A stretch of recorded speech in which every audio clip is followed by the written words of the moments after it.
Hey there, I'm Rachel Ehring, and you're listening to the Top Music Piano Podcast.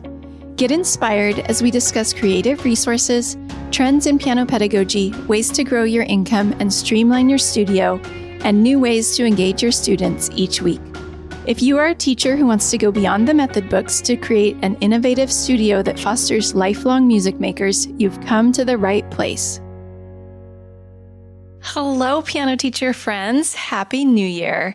I cannot believe we are here in 2025 already.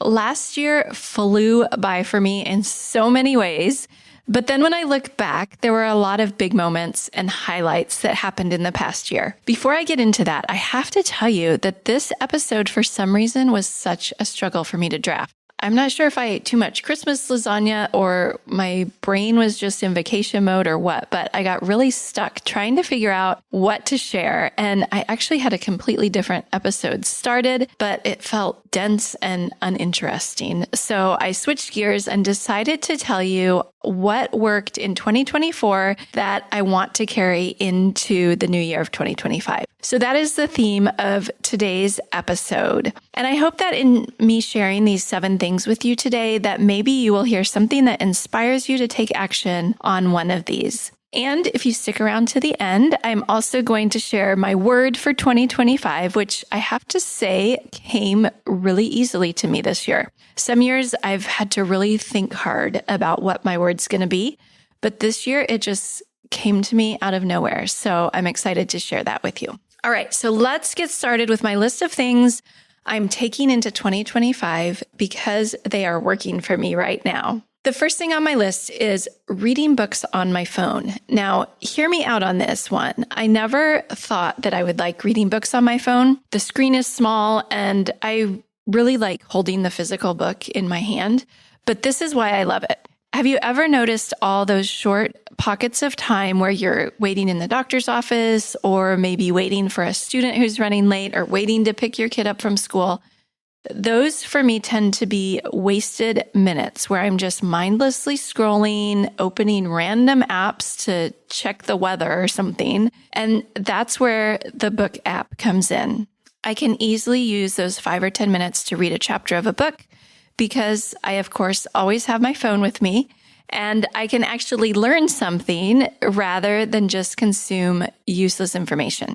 Recently, I've been reading some of the popular business books that have been around for a while, but I've never taken time to read. And so I'm really enjoying those.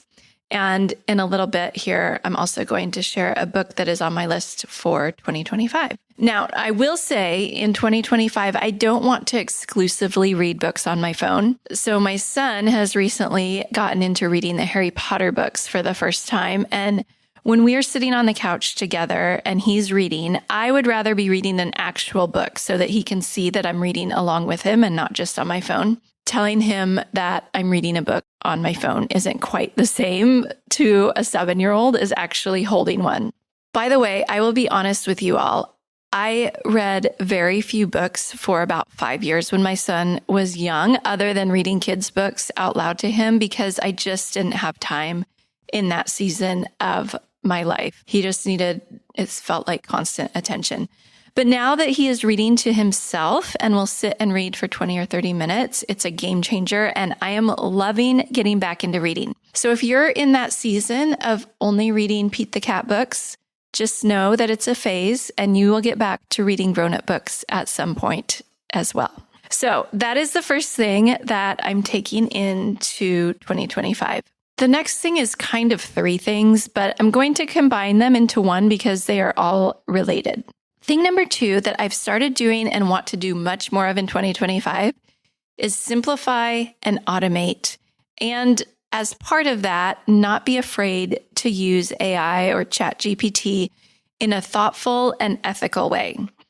If you haven't heard, Top Music is actually going to be starting a new podcast called the Top Music AI Podcast. And I'm so excited to hear what my colleague Tara Wright has to say about using AI in our businesses. I've been dabbling with it some over the past year or so, and it has gotten me out of some real jams where I was feeling stuck or just couldn't get myself going on a certain piece of content. So as far as simplify and automate, I already try to do those when I can in my work and business, but I'm still working on getting systems in place such as email templates and Google Docs for things that I need to keep track of and be updating.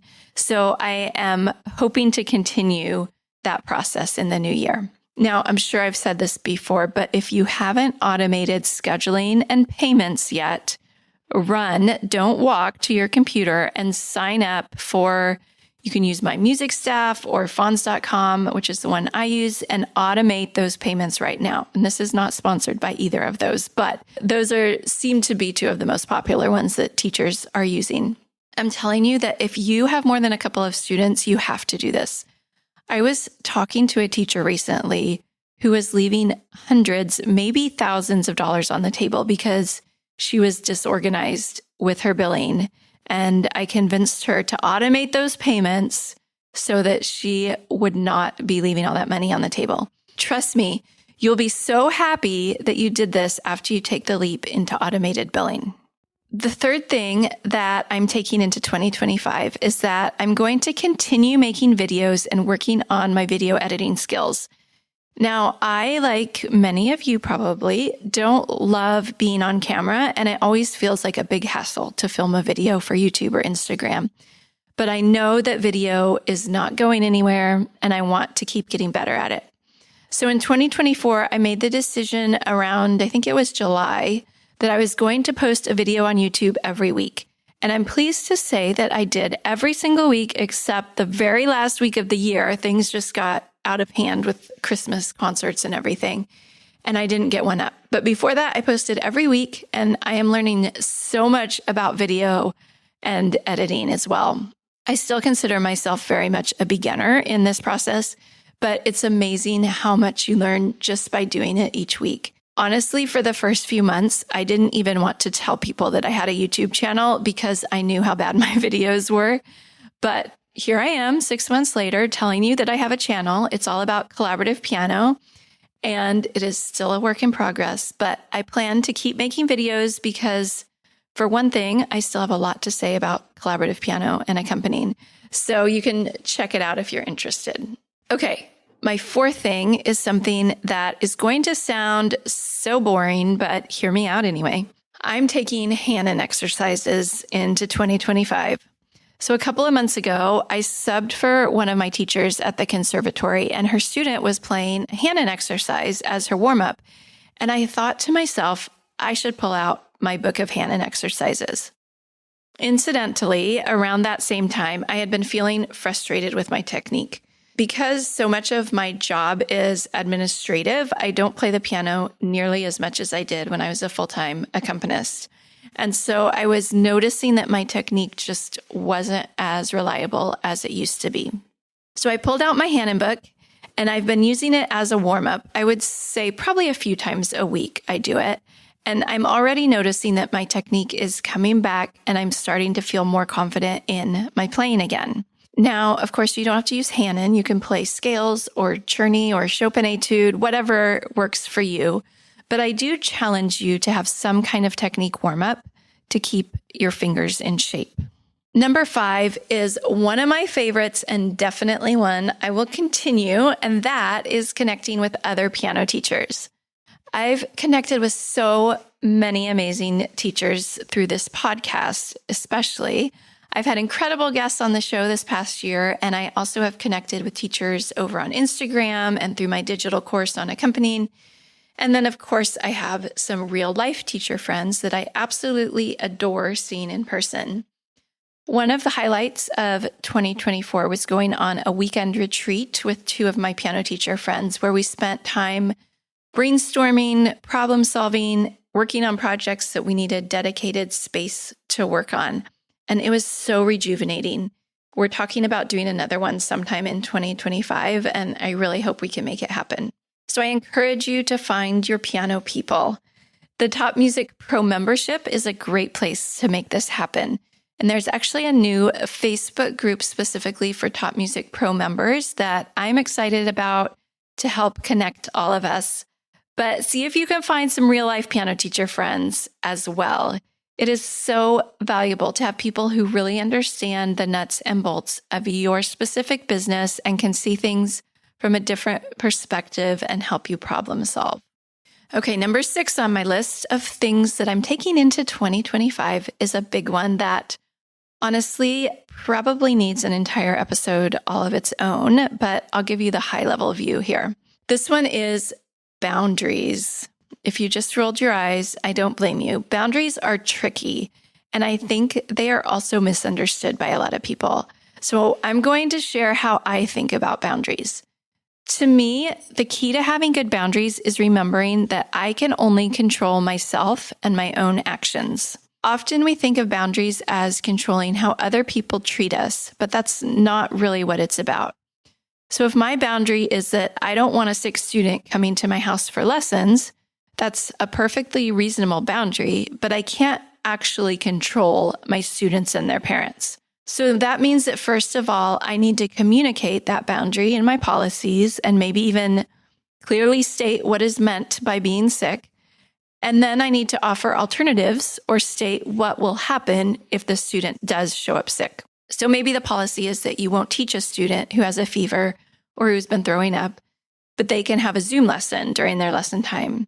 And then if a student shows up sick, again, you can only control your own actions. So you might have to have a conversation with the parents and tell them that you won't teach the sick student.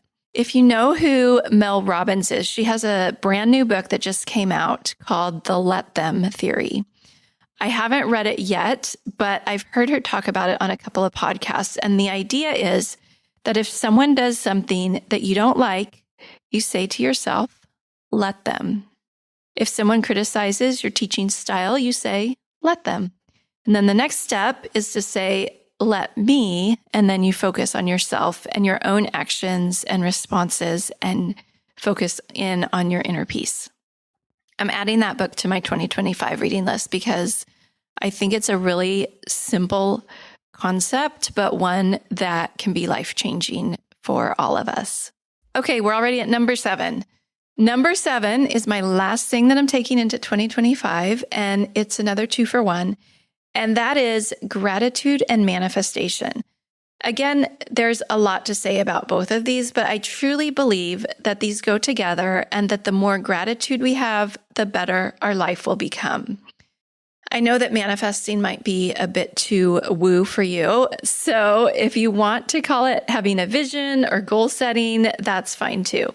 It's the idea of thinking of our goals in the present as if they have already come to pass that tricks our brains into making them happen.